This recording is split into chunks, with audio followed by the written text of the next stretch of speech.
You sit. You go there. Yeah, sure. You Yes. go there. Yes. I'll not sit on your lap. Yes, darling. Hello, everyone. Welcome back to Nerd Bible Podcast. This week we are reviewing 73 yards. Ooh, we don't do numbers anymore, so I'm confusing myself. What about the 72 other yards, though, George? What happened to them? I missed yards 1 to 72. Damn it. God damn it. Damn it. We are joined by another special guest this week, returning after a fantastic chat at Christmas time. It's Dominic G. Martin. Hello. It's always Thanks a for pleasure having to me have you back. on, Dom. Thank you very much for agreeing to come back. Oh, it's a pleasure. I'm glad you like having me on. It really is, because it's just nice to speak about Doctor-lite. We ranted with Andy for I think about 2 hours. Like, to cut that down, we'll probably do the same. Oh my word. Be the same next week and the week after that. Yeah. What have you? Because obviously, for those who are familiar with you when you've been on here, you've spoken before about your affiliation of when you started watching Doctor Who. How are you feeling about this series so far? It's interesting, this series. I'm finding this to be very interesting. I'm really liking the vibe they're going for. I'd say my favorite so far is still probably Boom, which I thought was very, very good. Very. Connor's giving the thumbs up. He approves. Yeah, that episode was a real banger. I kept using that pun, kept using the boom pun. But yeah, favorite episode. That's a very good pun. But I really enjoyed that one for sure. But I don't think there's been really a bad one. But my least favorite would probably be Space Babies. But that's about it, really. Yeah, I would say that on the whole, it's been quite strong so far. It has. How are you finding 15 and Ruby? Are they a good TARDIS team for you at the moment? They have quite an electric chemistry, I find. They're very fun to watch. I mean, they're both dripping with charisma. Shooty is just a delight to watch. He just lights up the screen whenever he's on. He has this. I mean, his portrayal of the Doctor is very new. It's very unique. I can't think of a single incarnation which he even seems to be influenced by, with the exception of I'd say Tennant and Capaldi maybe, but in Boom, mainly down to Moffat's writing, I'd say. Yeah, you can feel that. Yeah. Halfway through the series, are you sort of like me? Because I'm sort of wondering, with the mysteries that we have so far, it all kind of depends for me on if they stick the landing in episode 8. Because I've loved the series so far. Boom's probably my favorite. Space Baby's probably my least favorite. Yeah. I did really like this week's episode. I really, really enjoyed it.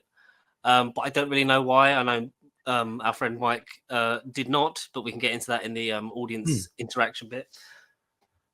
I just really don't know where it's going or what it's building to. And it's intriguing, but also I'm kind of like, should I be worried? Cautiously concerned. No, but I'm kind of in the vein of Dom. I feel like this area has been a bit of, like, for me, a breath of fresh air, but mainly, again, like we've discussed with Millie and Shooty's pairing and dynamic that they bring to the TV companion audience. I'm just using words. It's a good sense of finale. It's not a predictable finale. I mean, it's Russell writing, Moffat again doing after the finale and Christmas and stuff. So there's obviously big hierarchy, long-term storytelling planned that we're all going to figure out in 4 weeks time when we get to episode 8. But I'm in the same vein of Dom. Like, I'm just here for the ride and I'm enjoying every second of it. It is great. Like, it's nice to have Doctor Who on every week and enjoy it. Been consistent, yeah. And his outfit choices are fucking amazing. Yeah, they're untouchable. What's your favorite 15 outfit so far, Dom? Oh, I think my favorite is still the Church on Ruby Road look, but I have to say the Boom look is very swish. I really like that because I saw it in person at MCM, because they had the Space Babies, Devil's Cord, and Boom outfits all on mannequins over the weekend, and I saw the Boom one like in person. I was like, oh my god, this is beautiful, because it's a purple corduroy jacket, and like, I'm in love. I want this, but I also want to steal that leather jacket that he has in like Space Babies. I'm just give it. Can I just take everything? I promise I'll give it back in roughly 50 years. But yeah, What did you think of the little we saw of this week's outfit? I'm not the biggest fan of duffel coats, so it's still he made it work. I've been seeing a lot of people on Twitter being like, it's very Nardole coded, and I'm inclined. Oh, I like Nardole. Very inclined to agree. Yeah, that's the thing. I mean, Nardole's fashion sense was very much, especially in it was Doctor-lite in its own way.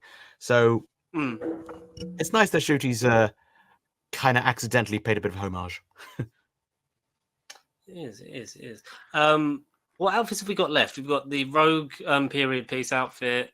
We've got the leather jacket for the finale. So Dot and Bubble, the next one, that's going to have the reveal outfits finally.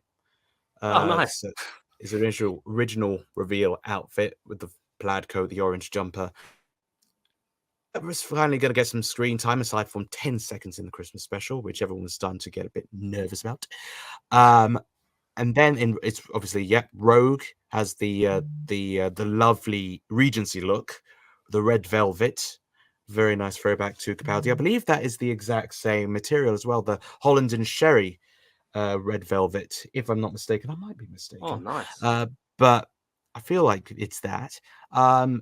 In the finale, you've got the leather jacket look, which I think looks very much like he's just come off the set of Grease, but it's it's still cool. I still like it. He does really suit it. It's just surprising to me that they went with such a, shall we say, I don't want to say basic look, but it is kind of like a look that has been very much utilized by many other fictional characters, like Terminator-esque, obviously Danny Zuko.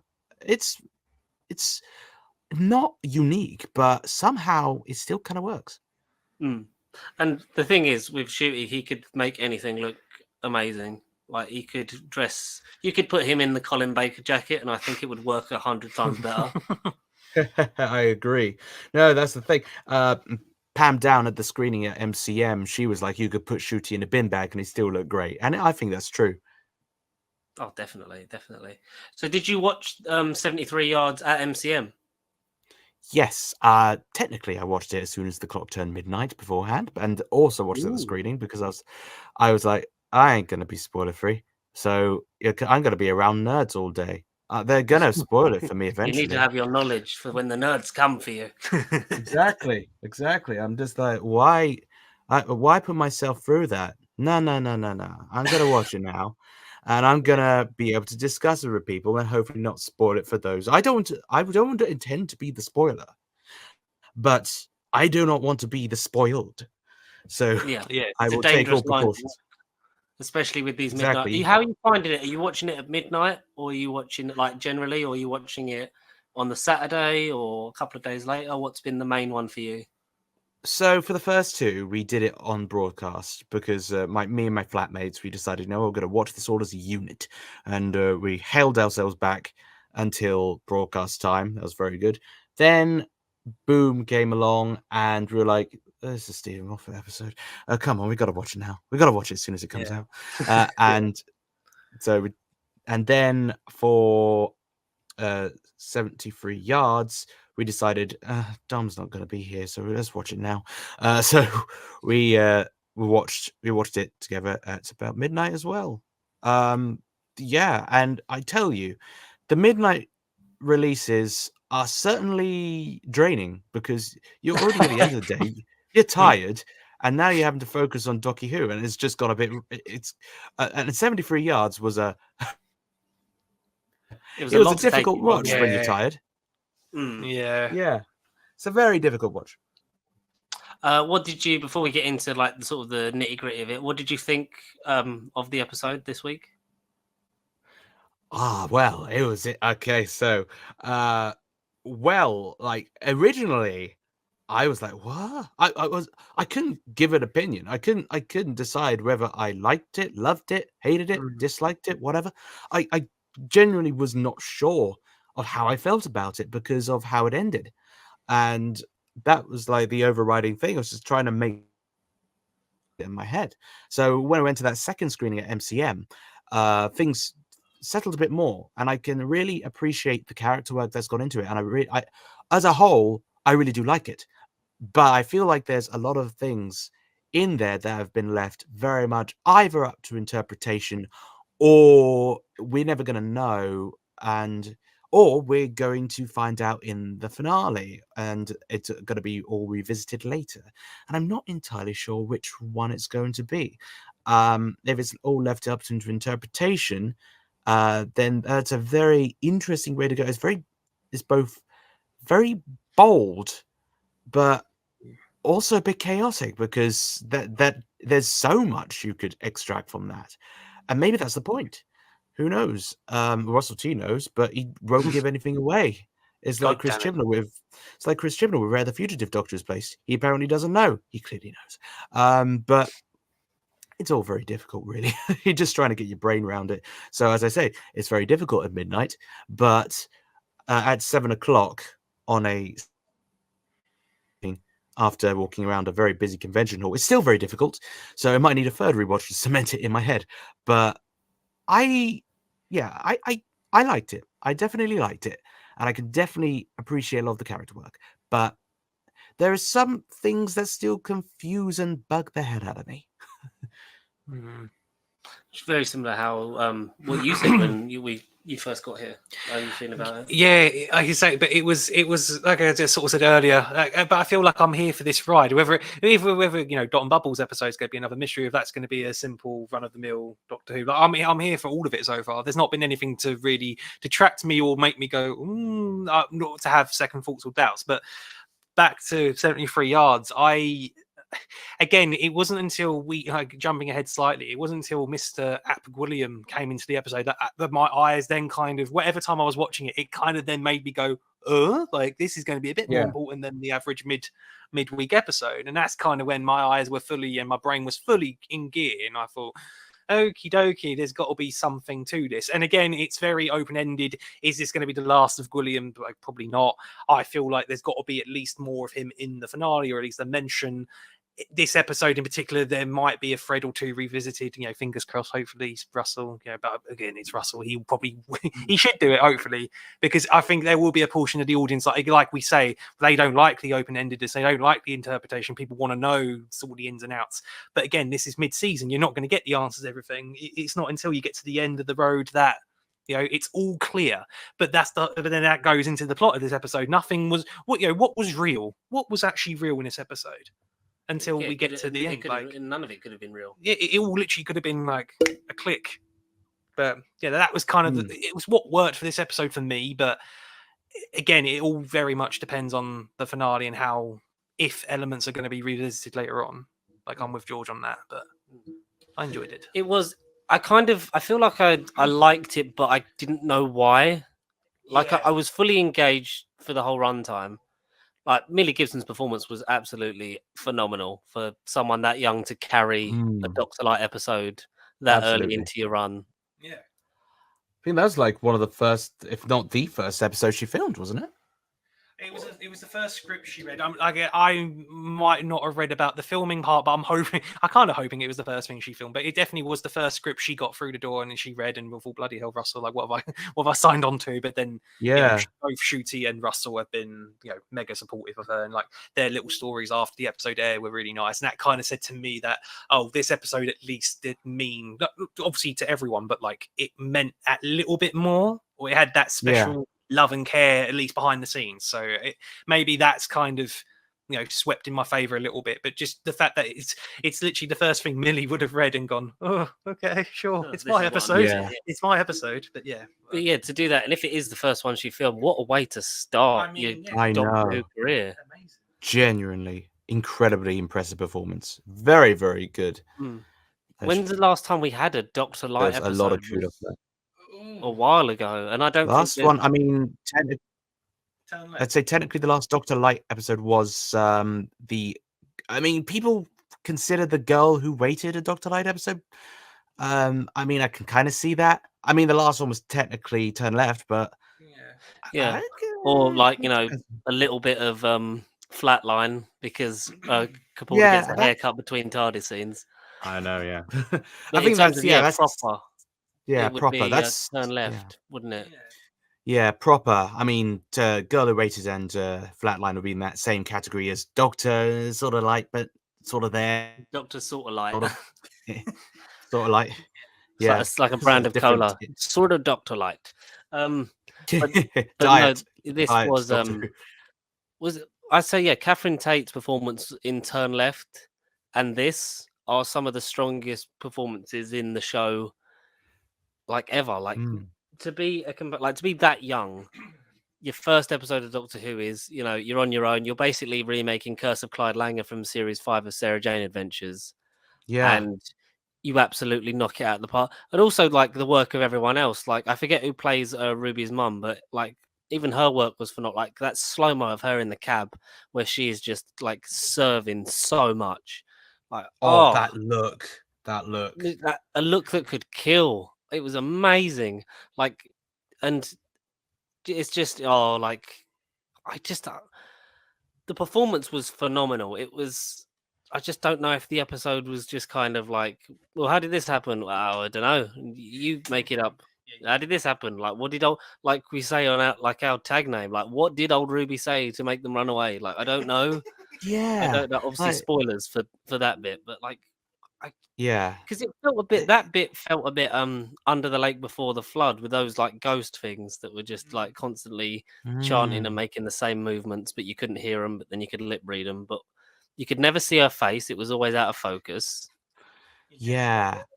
And it And always had that weird noise around it as well, that sound effect. And it's just trying to imagine what the hell she could have said that would make people turn, look at Ruby, run away screaming. It's like it's got to be something completely egregious, but And like you we've just discussed, don't know. it was the look of, like you say, Ruby's mother looking at Ruby, and it was just like mum, and the fact that she just didn't speak to her, like dropping the television out. Like imagine if it was just a real life parent scenario. You get told whether it's from some random stranger, like someone tells like your parent something that we supposedly have done, and it's just that that look of shame, the look of disgust. Like when I think shame, I think the Game of Thrones. Shame. Watch that episode, but that I think may have been my favorite bit of the episode, just from the sense of that felt like I imagine myself in Ruby's situation in that particular moment. Like if we had that, if some random stranger told you, like your parent or some loved one, that we did something drastic or terrible, or that's the thing. What did they say? I don't know. It might have been like, oh, she forgot to put the washing in, and something mundane. Like that's the thing. It's like, did she likes Marmite or she supports Man United? It's something like that. Exactly. Yeah, and maybe Russell will give that answer away, or maybe he will never will. I don't know. Or maybe Twitter can argue about it forever and ever and ever and for all of time. Probably. But. And then we look back to the beginning as our old selves looking on our young selves arguing, maybe. The episode itself also looked great. Like, I know there was some, there's some green screening stuff on that cliff top, but for the practicality stuff, like, because I think the director was on Twitter with some set photos and stuff, it looked like gorgeous, especially so picturesque and beautiful. Like, and the horror way that he shot the stuff in the pub.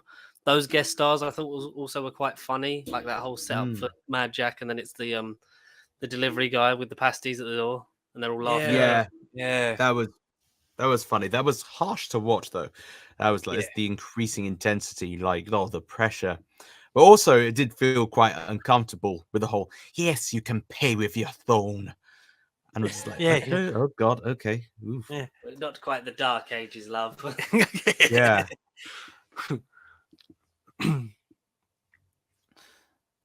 But no. You're looking at me. Oh, dear. He was like winding up like he was going to say something, so I was just waiting. In terms of the benefit of us being, like a week after the episode's come out, is that if you've not seen the episode, hard luck, because it's just spoilers. But so the old woman that is always 73 yards away from Ruby is herself. We don't know if there's some kind of extraterrestrial force at play there. whether it's just the fairy circle being broken is the curse that causes that. Yeah. Because obviously we know there are some theories for Ruby's origin, which we'll probably get into in a little bit. Was you okay filling in the gaps yourself, Dom? Were you kind of just like, oh, it must have just been the curse. The curse did it. The curse is the reason she could follow her on the train, and like the reason she couldn't see her, and the hypnosis thing. I mean, I was trying to rack my brain around that, but yeah, I've seen a lot of theories online that have kind of filled in those gaps. I mean, I was like starting to come to grips with the theory that she was kind of like with the Doctor breaking the fairy circle and then her subsequently reading the things that should not have been read. And I felt like the fairies were punishing her, condemning her to a lifetime of penance in that regard until she can redeem herself. And she does that by dealing with Mad Jack stroke Roger ap Gwilliam. And then somehow, some logic there, if she goes back, she merges with that old lady, gets transported back, and then like is granted permission to granted the knowledge to stop herself. I mean, stop the Doctor stepping on the fairy circle. It's all very complex, but I feel like that is one potential way it could have worked. It's not explicit at all in the script, obviously. I mean, no theory has been made explicit in the script, but that's one of the things of it being down to interpretation. It really is a case of if it happened this way, then feel free to believe it did. But unless the finale says differently, that is. Do you feel like this is one of the episodes that will sort of play into any tie-ups in the finale, sort of almost like the way that Time of Angels, Flesh and Stone did with the Matt Smith still in his jacket? Is that a continuity error thing? Do you think this will kind of, if some of the theories are to be believed, this will play into her origin and why she's able to kind of just manifest things in the universe, it seems? I think so. I think this has got to be something to do with her powers, potential powers, like this whole manifestation of snow thing. That's got to be. I mean, she can make it snow.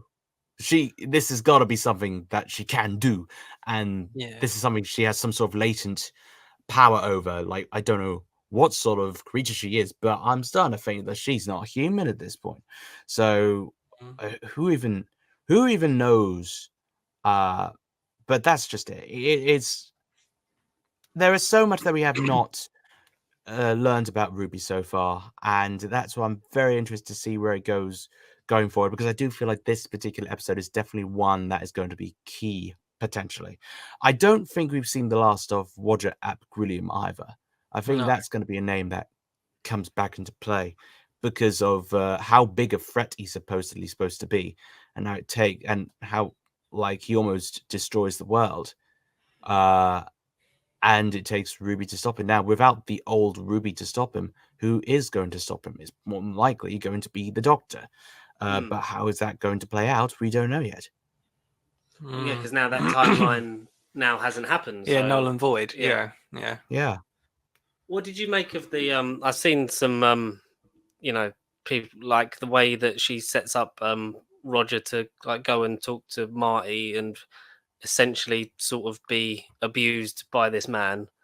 For our hero, questionable, but kind of like it's weird that she then I had to be sure that he was bad, sort of thing. But it's like, but you're still kind of pushing an innocent woman into the arms of this harasser. Yeah. Which that was a bit strange, but future timeline, she's trying to save the world. But then obviously that now doesn't happen. So is that still going to happen? Like you guys are thinking? Is that still the timeline we're still heading for? That's it's a bad implication for sure. I mean, that's the thing. I mean, Ruby was definitely operating on a needs of the many outweigh the needs of a few logic for sure, in terms of the grand plan that she had set in to stay on side at all times. But yeah, there are people on Twitter who disagree with how that element of the script was handled, and honestly, I feel like they should be listened to. in regard to that. But eh, yeah, it's I. There might be two different sequences of events of Water's Rise. One where Marty doesn't become a victim. Maybe Ruby or something subconsciously. Maybe someone subconsciously stops her getting involved. I don't know, but it's difficult to even think about. I mean, it's kind of like, to take an extreme example in terms of timelines. I mean, like Avengers: Infinity War and Endgame. Like, we have the two Thanoses. The one timeline with Thanos actually succeeding, click, and then the one where he gets interrupted and has to go into the big final fight like a lot earlier in his timeline than initially thought. So it's complicated. Not to cut you off or sort of going off that theory, would you say this week's episode this week's interpretation of Gwillem is the Infinity War Gwillem, or is this meant to be the Endgame Thanos that's been No, that's thwarted? the Infinity War. That's This the Infinity War one that's been. He's just had his head chopped off. Yeah, he's gone. Yeah, no, if Mr. Gwilliam doesn't turn up in this season or in this finale, or heck, even at Christmas, I feel like this could be, or it will be, a plot thread potentially in a year's time with season 2/season 15. Yeah, he definitely is going to come up in this era again for sure. For all we know, so. the finale literally could just be a big curveball when it isn't anything that we're meant to be believing as far as these 4 episodes have gone anyway. But I feel like this isn't the last we've seen of Mr. Gwilliam anyway. I don't know why I keep calling him Mr. Mr. Gwilliam. Although I have to say, the scene of him running out of the stadium was one of the funniest things I've seen in a while. The way he was just absolutely booking it. It was just towards the camera. It was unintentionally funny, but it was really funny. Yeah. I also feel like that didn't get enough, because it was the 73-yard stuff was, the stuff with the woman and all that, and losing her mum and everything. And then her getting the thing of seeing him on the news of like, oh, that's why I'm here and that's why she's here, so that I can stop him, kind of thing. But we kind of almost didn't get enough time in the we'll call it like the 40-year-old Ruby section of the episode. Like, we didn't get enough time to sort of sit with that, because then she's volunteering, she's doing that, she's bedding her way in, which would have been maybe nice to, like, maybe the show could have benefited from another like 10-15 minutes to sort of really sort of bed herself into the operation, see more of him, becoming unhinged and evil. And when she goes, no, the doctor was right, this guy needs to be stopped. How am I going to do it? Yeah, he needed. I'll just back up and get the woman to shout in his ear, and hopefully that, because that could have also not worked. Like, there could have been he could have been an alien being that was, under this power, and that could have. Luckily, he just seemed to be another human affected by whatever the curse was, or was the curse put on her to stop him, so that then in the future maybe she'd already know what she was. I don't know. It's wibbly wobbly, timey wimey. Of an episode, No, that's the thing. It felt very much like a light version of how Russell wrote Vivian Rook in Years and Years, if you've seen that. Yes, yeah. Oh, that's good. Yeah. I didn't even realise that until you say it. That's great. Yeah, no, it was definitely like that sort of character, and this was like a Doctor Who-ized version of that. Very much that same political allegiance. So I feel like it's an idea that he's got, and this character is going to show up again. I feel so. We'll see more of it explored, and that'll give him the chance to be more developed, because we're viewing him at the moment through Ruby's point of view. When we move into an episode with a more grand view of all that is going on, then we'll probably get some more like scenes of him operating to his own terms. Maybe hinting at something being something from another world, being otherworldly, to make us even raise more eyebrows and go, "What exactly are you?" Yes. Is he the one who waits as well, or is he just someone that just, he's a fan of the Doctor and wants to meet him and then kill him? Or, is there more to it than we know? It's probably not the one who waits. I mean, that'd be just he was waiting inside a fairy circle to be broken for all of time. Yeah, just like, hell yeah. Oh, old woman said something, I gotta go. Because we're playing into like more of the old, the the myths and legends and the powers and the supernatural. The cliffs, the gap between the land and sea, where rules do not always abide. Sort of everything's playing back into the Wild Blue Yonder stuff. The toy maker being able to break through because of the myth stuff. The Legion is coming.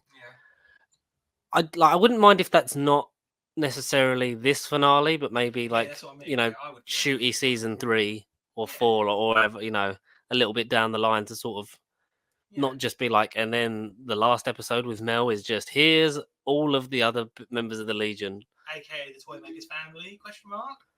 Yeah, it's just like a big. It's like outer space Kardashians. Celestial Kardashians. Yeah. The toy maker would definitely be Kim. Because we could even see him return at some point. We don't know. I did see a theory that maybe there'll be a way to sort of avert that, but by crossing back into Wild Blue Yonder's time stream. But that's a whole other thing. We think 73 yards is bad in terms of headaches and stuff. Obviously, we talked about the interpretation. How are you enjoying the Russell episodes? But that's basically everything but Boom. Like, do you feel it's completely different, Dom, to RTD1? Do you feel any similarities? Do you feel like he's a completely different writer to he was the first time? Are you finding any of his scripts a bit sort of naff? Like, what are you thinking of him so far? Russell has evolved as a writer since those early days, since 2005 to 2010, 9, whatever. It's different now. I mean, in the post It's a Sin and years, Russell, you wouldn't expect the same sort of RTD1 writing, I guess, but I think a lot of people did. But this isn't it. This isn't the same, Russell. This isn't the same writing. This isn't the same as RTD1. I'd say the closest we got to RTD1 was the specials, the 60 specials. But after that, it's taken a new form, really. This is like, he's still got like all the character work and everything is still downright amazing. He's fantastic with characters, and he knows them like the back of his hand. I think it's the new supernatural edge that is put a lot of spin on, has put a different spin on Doctor Who as well. So stuff like Devil's Chord and with the villains being the power of music, essentially. And then Boom with religion being a theme of that, being a negative theme in that.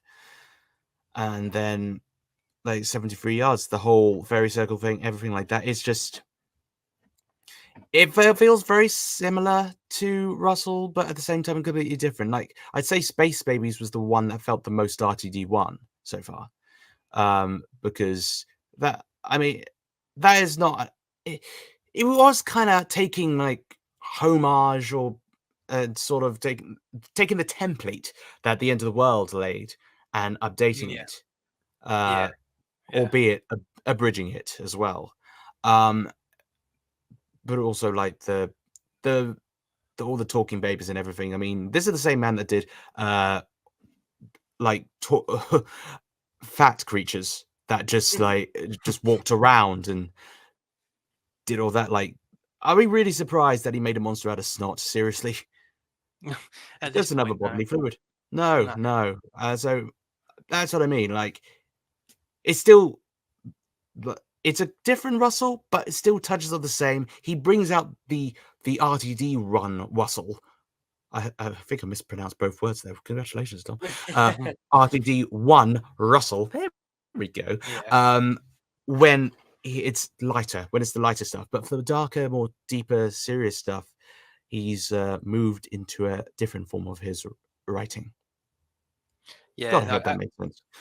I feel like if we would go back to RTD1, like, and we're talking about like darker mythological stuff, and I mean, I'm probably wrong in some aspects of what I'm going to sort of come out and say, but I feel like the few episodes that Moffat did, he was the one that sort of made it more fantastical and mythological, and more weirder, quote unquote, and kind of more in the air and interpretation. Like Russell, like we've just kind of said, Russell again, similar to RTD 1 and 2, like he's definitely got the family human dynamic back. Like he knows how to ground these characters, how to make them more believable and fleshed out, and adjacent to more of today's community and today's sort of society and social expectations. Like he sort of perfectly sort of complemented everyone in today's environment, wherever sexual orientations you're from, whatever ethnicity sort of belonging. Like he sort of acknowledged that perfectly with this modern RTD2 like style of writing, but that comes with the age and wisdom and as time goes on.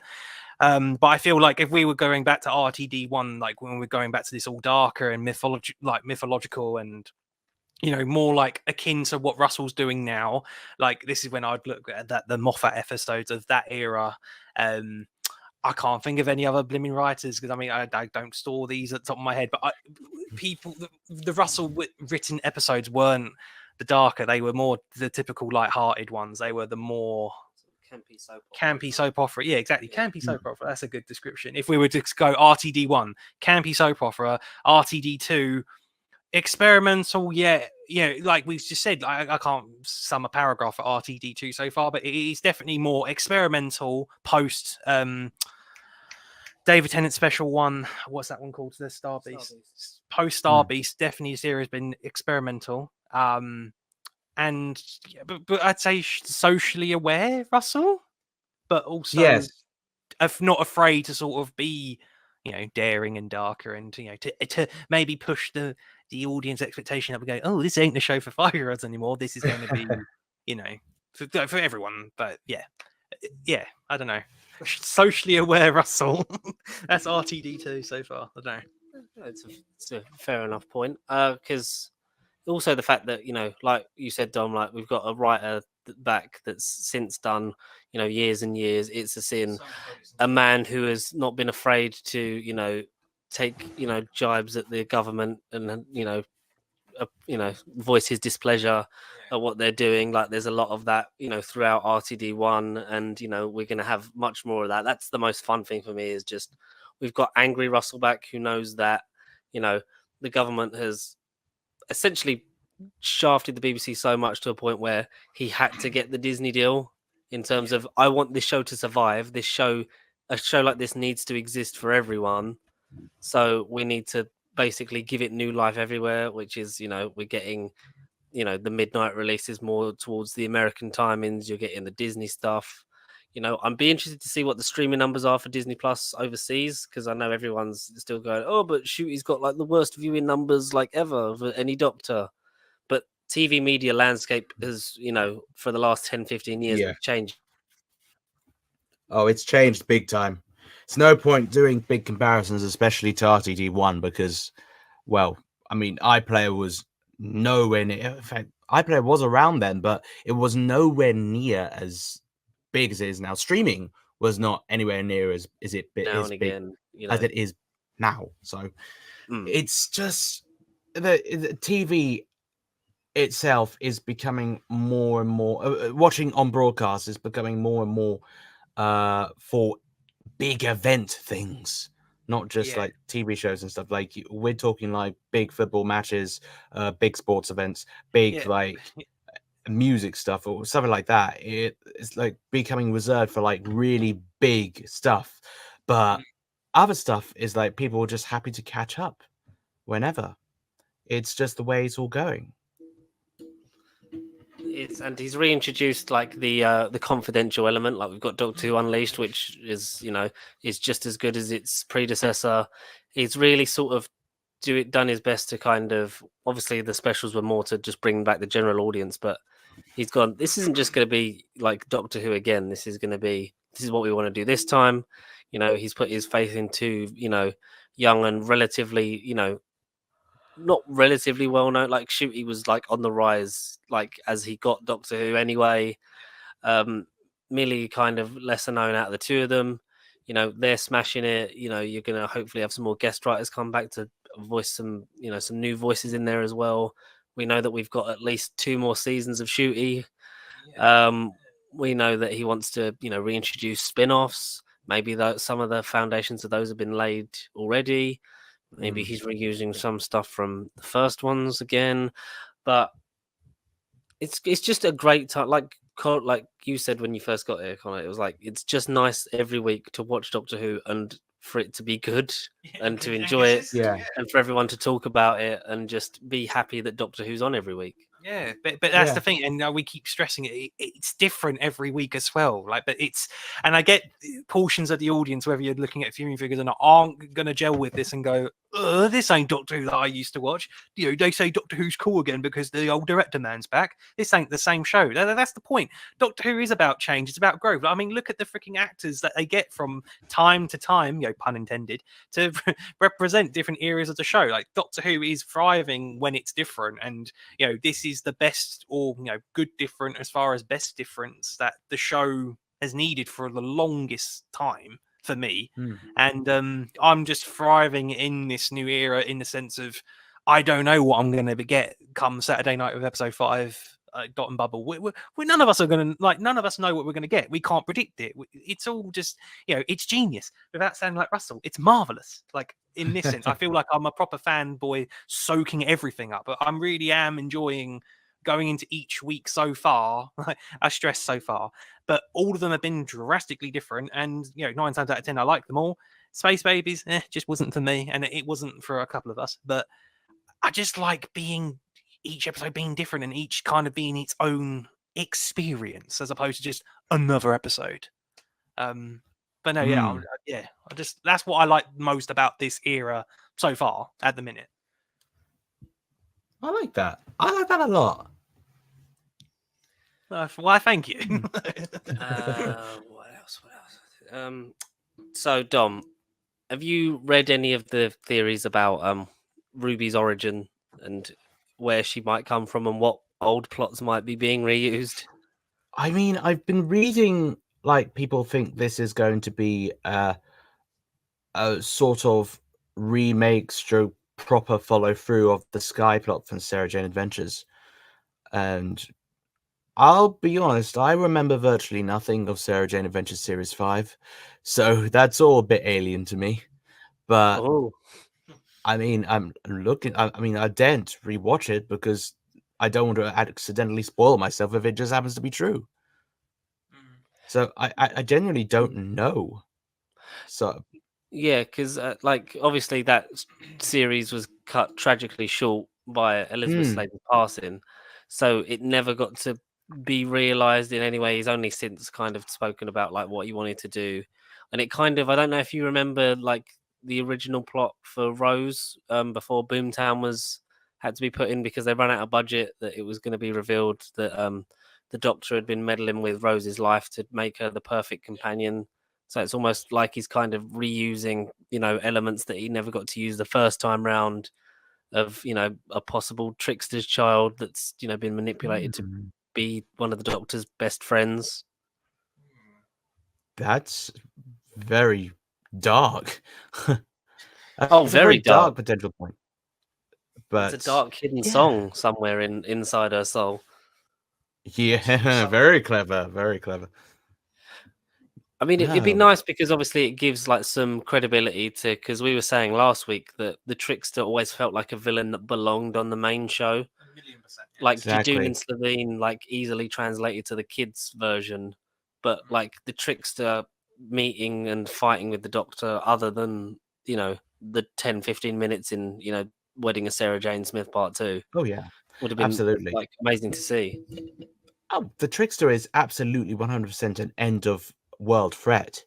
He is that level because he just takes talking to the right people and boom, the whole world could never be the same again. I mean, it was behind Sarah Jane vanishing for like a two-parter. He is really a force to be reckoned with, and if they bring him into the main show, I think that would be amazing. Because he is definitely, I would say, is easily the favorite villain of Sarah Jane. But he's also, in terms of Doctor Who overall, probably very underrated. It's probably easily one of the most dangerous threats that the Doctor's ever faced. I mean, we had the Trickster's Brigade back in Turn Left with the Beetle and everything, and that was just a small demonstration of his power. Like, there is a lot this guy can do. the Tricksters Brigade, Legion. The Legion is coming. Could it Yeah. all be sort of Are in the a way tri- linked together? Are the Trickster and Toymaker cousins? That's what we want to know. Are they part of the same family tree somewhere? Oh my god. Now that is something that God. Episode of Who Do You Think You Are, but with Neil Patrick Harris.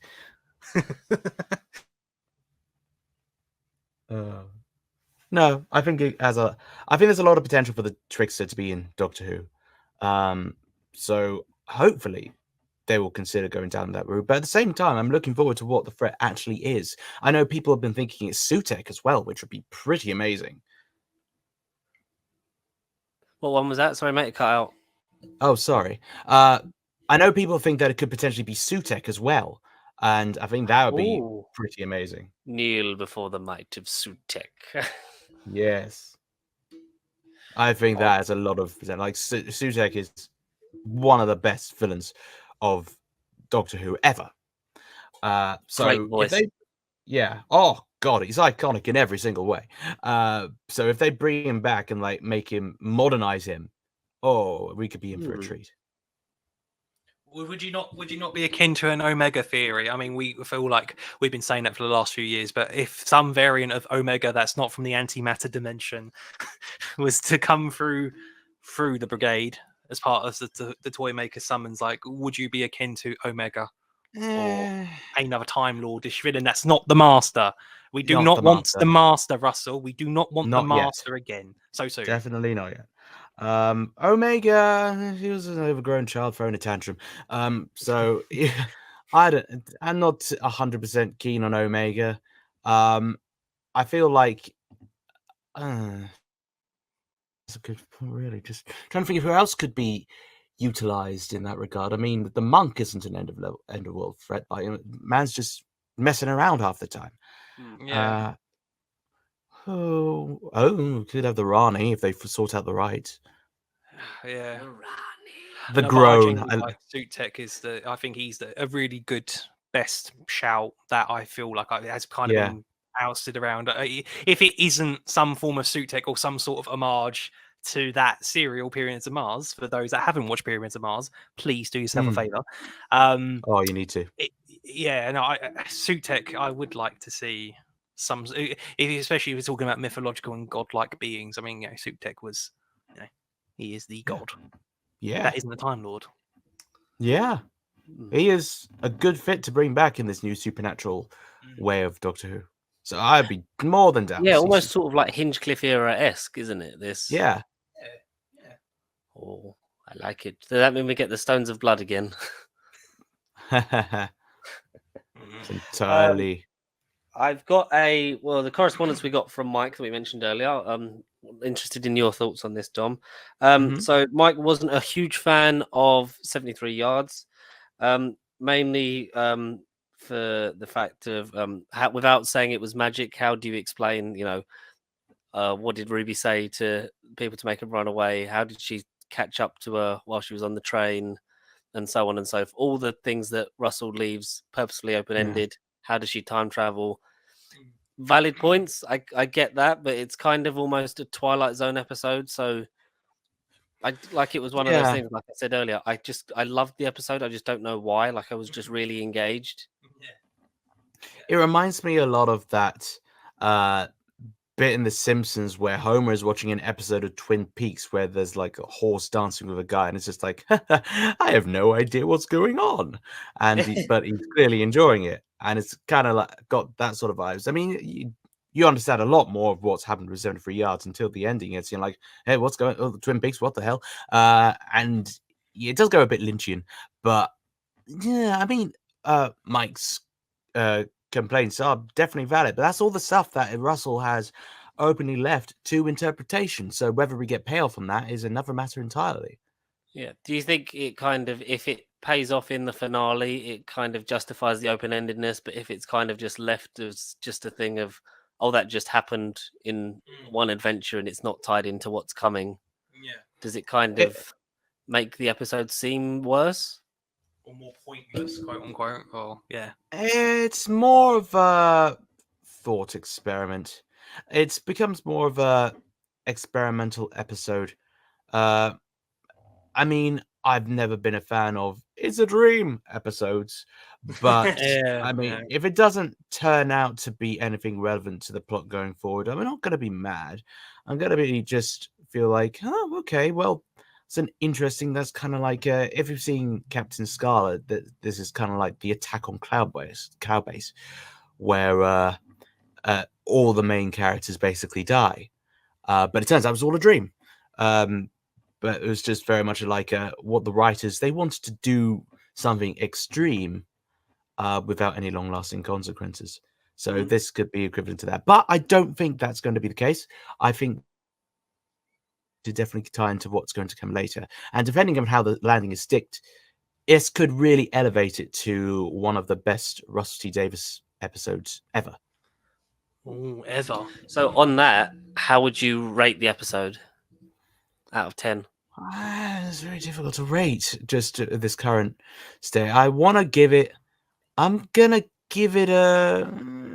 I'll give it an 8. I'll round it up to an 8 with good. I'll just give it an 8 because of out of pure hope that is going to pay off. But if it doesn't, then it'll probably go down to a 7. But that's not. But yeah, that's mainly down to the way that it's all been laid out for us to really speculate, even though it makes it seem like there's going to be a point. But if there isn't, and this is just what it is, then fair enough. I mean, it's very much like the Inner Light in Star Trek: The Next Generation. If either of you have seen that, Oh, sorry. You talk. I heard of Star Trek: Next Generation. Sorry. Oh, no. Like the episode "The Inner Light" in Star Trek: The Next Generation. The Inner Light. No. No, I've Yeah. not seen a lot of Next Generation. I'm only on original series. Michael, shout out to you, Michael. Don't shoot me. I will be on the podcast one day, but in like 10 years' time. Don't get mad at me, please. No. Well, I won't spoil it for you, but it is effectively very similar. 73 yards. That and The Visitor and Deep Space Nine as well. Those two episodes have a lot of thematic connections to 73 yards in terms of like going through time, having lost something. So like to put it in spoiler-free terms, that is covered by the first 10 minutes of the episodes. Picard has lost the Enterprise and his crew and is now on a new planet. And in DS9's The Visitor, Jake Sisko has lost his father, Benjamin Sisko, and spends years trying to get him back, but also having to strike that balance of living his life at the same time. And they're both very, very touching pieces. And I do feel that Russell was influenced by Star Trek in this regard, because he is a big fan of Star Trek. It's gone on record as that. So I feel like there is definitely an element of that. So I think if it's just this a one and done, that's definitely where he got inspiration from, and I can't fault him for that. Fair enough. Okay, if I was to score 73 yards, I think my initial gut was 9, but I can't give episode a 9, so I think it sort of goes Devil's Cord and Boom being the closest to a 10 so far for me. I feel like both Devil Cords and Boom were respectively better than 73 yards. I've not had the time or the privilege to sort of go and do it on the second watch yet. So that second watch for me is going to be very much the deciding factor whether this is going to be a respectable 8 or a 7 or 7.5 if you do 0.5. But lately, that's not been a trend on this channel. We only deal with solid numbers, people. Solid figures, damn it. But no, I think my gut is telling me to go with an 8 at the minute. Again, depending on whenever I get around to rewatching this episode again in particular, but also as all three of us has discussed how if this is going to play an effect into the finale, and if certain elements are going to be slightly addressed / commented on, or it's rubbish, just don't forget this one, but it's all kind of in its own bubble and none of it matters. But at the minute, I'm going to go 8, but again, subject to change. TBA, TBC, we'll find out later down the line. Or for you listening, if you've not watched this episode, if you're watching it in a really random YouTube playlist, you may already know the answer to my little tangent. But anyway, I think an 8 at the minute. I think, an 8's solid. I think it's like it's just under an 8 for me. Yeah, like there was a lot. It was good. The performance, I think, is what carries 90% of the episode for me, because Millie's just amazing. The Roger Ab Williams stuff seems a bit rushed. I think if we'd have had a bit more time there, like I said, maybe settle into it, see her infiltrating that and like really gathering her stuff to try and stop him. Like maybe it would have been like a definite 8, more like a 9. Obviously, like we said about tying into finale, so it's kind of like a TBC like number. Yeah, but I'll say a 7 for now. Like, you know, it's basically a 7.5, nearly an 8. But like I did enjoy it. I don't know why. The performances were great. Susan Twist, like like we even see her again. Like, where's this going? I'm interested to see sort of like where it ends up. But on the whole, still, it's a series that I'm really enjoying. Like, I've rewatched all 4 of them like back to back a couple of days ago, just because like I just had the time to just sort of like. So how would it work in terms of just streaming them all? Like, you know, when we inevitably box set this, like we all do when we get to the end of the series. And still great. Like, I'm still enjoying. Like, Shooty and Millie are like absolutely amazing. Like you say, every episode feels different. I'm interested to see where we go next week, because it's being described as a Doctor and Ruby light-ish episode. So it's going to be sort of like Blink, because we're not going to have our main characters in it that much. A lot of screens, you know, pre-recorded messages maybe of the Doctor and Ruby trying to, you know, help our main character get through the story and get our heroes back and save them. But it is a shame that like the reveal outfit is basically getting no screen time. Or did they do that on purpose, Dom? What do you think? I think it was well, any outfit they revealed would have been subject to the same thing, really. I mean, if they revealed the Church and Ruby Road out, that would have been cool, but at the same time, that one's gone as well. If they revealed the Space Babies outfit, same thing, 1 episode, done. Any outfit they revealed would have only gotten limited screen time, and we'd have just seen the end of it. So the thing is, the ironic thing about the reveal outfit is that so far it is tied with Space Babies in being, I believe, the only outfit to appear in more than 1 episode. Yeah, actually, I think you're right. Yeah. Which I don't know if that record will be broken anytime soon. Maybe the finale. The finale will probably have the. Sorry, not to cut you off. Watch each episode from the Christmas special onward be Shooty's leather jacket. Series 2. Leather. It'd just be the leather. But no, I think there'll be the leather jacket look from the finale. That'll be the next one. So yeah, it's just those 3 made it over 1 episode, which is quite. Dot and Bubble next week. I'm very much looking forward to it. I think it's got an interesting premise. I mean, social media taking over and everything. I mean, or humans becoming too reliant on social media, maybe. I'm very much looking forward to this. What the concept's going to have. I mean, there's been a lot of shout about Shooty's final moments in the episode. He himself has said that, and people have been saying that as well. Like, apparently, the final Shooty scene in the episode is quite something massive. And I'm looking forward to seeing what that's going to entail. Maybe to sort of not to shed any doubt on George's mother. Maybe this is before you joined our conversation, Dom. We were sort of discussing about how we're sort of summing up the episode. But you basically said, George, like we haven't had that episode, or nothing from this era so far has kind of had been like, oh, this is the episode of this run so far. And I'm not saying Dot and Bubble with an iconic name as that is going to be that episode, but maybe we'll have that scene, that speech, that moment from this Doctor Shooty, and it will be like, that's the Doctor. That was this Doctor. Like I've had like, because I was saying, Dom, like maybe has the hype, like, because obviously the Chibnall era, whether you're a fan of it or not, was not as well regarded by a wider audience. The news of Russell coming back got every one of us talking on Twitter about it. There's excitement, there's hype, there was the Disney Plus news, there was the trailers, everyone's really excited, but I feel like I've not had the episode yet where I'm like, that this is this era. Like, Boom was pretty close, but obviously that's not a Russell script. Like, the Star Beast played it quite safe, while Blue Yonder did something like really different and fun. The Giggle was a nice end to that trilogy, and like to wrap up the 14th Doctor. Everything with Shooty so far has been fun. it's been like a joy to watch. But I've not had that, sort of like gut punch one. You've not had like your Midnights or your Daleks or your I'm trying to think of one from series 2, but I can't. Blink, like we've not had Love and Monsters yet. No, of course not. For me, Boom was kind of that. It showed Shooty being the Doctor to full capacity for me, and that was like, here's a glimpse of what we've got. Yeah. In terms of overall episode, I can definitely see your point. So I can only think what is waiting for us in the future. Maybe we're all building to something. Maybe that finale will be the skull crusher of the RTD2 episodes. The absolute mind melt. Yep. We look forward to it. Armageddon.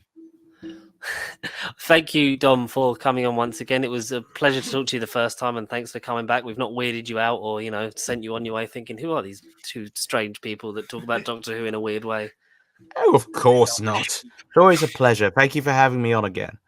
Anything you want to plug about yourself as we wrap it up? Sure, of course. So if you want to follow me, I'm on Twitter at Dominic JGM. I'm on Instagram for my cosplays and stuff. That'll be at Dominus of Time. And on YouTube, on TikTok, I do a Doctor Who quiz series, the Doctor Who Speed Quiz. So feel free to check that out. My TikTok is at Dominic JGM, same as the Twitter, or X, I should say, but I refuse to say it. And also my YouTube channel is called Who Chaser. So yeah, that's all I have. Obviously we don't know any of the episodes for next series, but we'd obviously love to have you back on again for season 2 if you're available, if we can think that far in the future at this point. I will make myself available, don't you worry. Because I know that when we did the lineup, Guy Lambert was very keen to be in an episode with you, so maybe we could make that happen. I'd love to. I'd love to chat with Guy. That'd be great. That'd be great. There you go. Maybe there you go, Guy. What a guy. Guy in the future. Come back in time to this. Heard it here thank first. you so much, mate. It's been a pleasure to talk to you again. As always, very knowledgeable, very insightful, and a lot of fun. So, Connor, do your thing. You do the thing. Goodbye. No, that's one word. Goodbye. Thank you guys for listening to another episode. Again, there's no such thing as numbers and reboots and scorings. It's just kind of whatever product of the week this number will end up being. But you found us on our YouTube pages somehow. Again, Dominic's stuff will be linked in the description down below. So where else do you go to find us? Help. How can we find more Pacey Street? What can we do? Well, everyone's on social media nowadays. You have got your Facebooks, you've got your X's. No, I'm not talking about your previous partners. I'm talking about your Twitters, your Instagram, your TikToks. I mean, any gamers that's not related to Doctor Who, your Xbox Live gamer tags will be here one day. PlayStation Networks, Steam IDs, all that will be in the description or somewhere in this video. You can send us an email or an electronic mail for any Nandor fans. No, I didn't say Nando's. That wasn't a misinterpretation. You can send any emails to nerdbiblecontact@gmail.com. Give us your thoughts. Give us your ranking. Where did you put this episode in Monster Journey so far? What do you think of Mr. Gwilliam? And what? Any questions for next week? Yeah, any questions for next week? Any predictions? Heck, don't spoil the episode. But if you're from the future and you're watching this out of sync, don't tell us what happened next week / yesterday, whenever you're watching this. And if you got any questions for Mike or Guy or Will, yeah, if you want to leave any photoshops for Michael to do from this episode, or if you want to prove why Mike's reviews are wrong, then feel free to leave your own reviews in the comments, or again, email them over. Again, more interactivity helps. I mean, this is Doctor Who at its best. We want the interactivity. We want the thriving. This is the time Doctor Who is cool. Damn it. Please. You become like a Donald Trump-esque character. It gets more elaborate. We will make Doctor Who great again. Amazing. That's amazing. Thank you, everyone, for listening. Thank you, Dom, for being here. Enjoy, everyone. We will see you next time for some Dot and Bubble. And Squeak. Bye all.